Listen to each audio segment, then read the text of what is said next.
The power rule tells us that if f of x equals x raised to n, then its derivative is given by n times x raised to n minus 1. For example, if our f of x is x raised to 5, then its derivative will be 5 times x raised to 5 minus 1, which is 5x to the power of 4.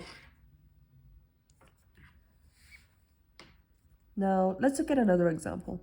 If f of x equaled x raised to 7, well, that derivative is going to be 7 times x to the power of 7 minus 1, which is 6.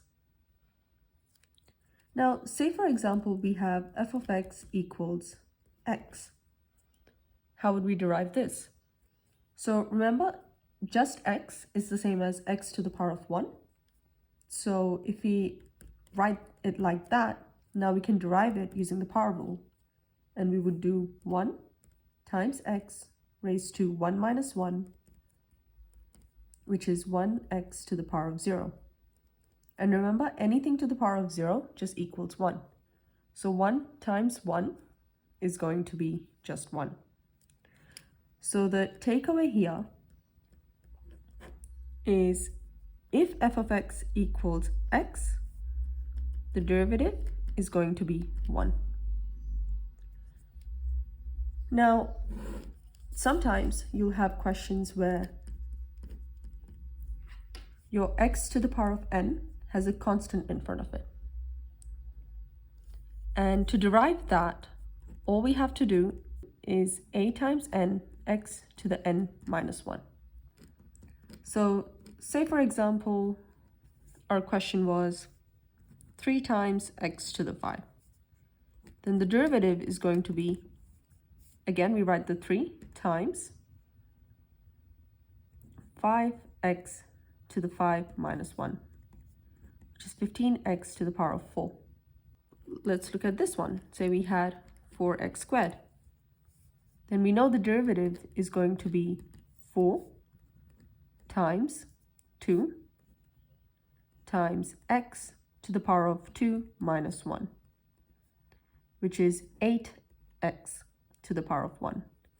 And anytime we have to the power of 1, we don't really have to write that in, so we can just write that as 8x.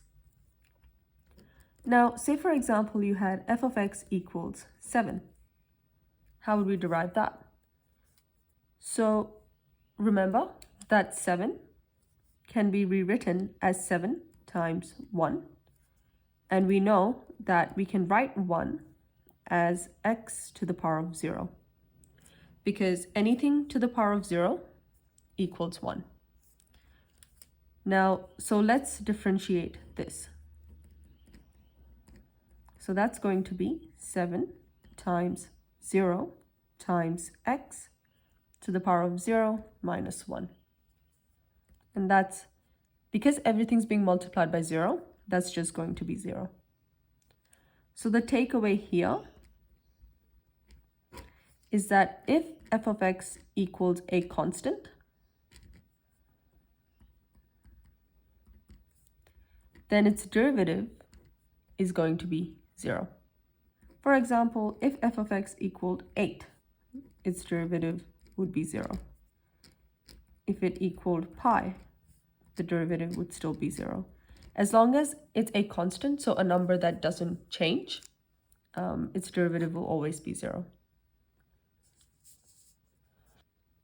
A quick recap, there are 3 points you really want to keep in mind. If f of x equals a times x to the n, its derivative will be a times n times x to the power of n minus 1.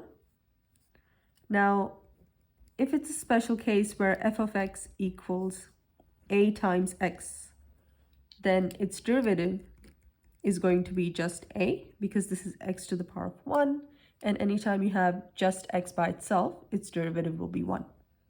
So if, for example, you had 3x, then its derivative will be just 3. So the x disappears and you're just left with the number in front. So if you have a function that's f of x equals a times x, its derivative will just be the number in front, which is a. And lastly, if f of x is just a constant, just a number, then its derivative is going to be 0.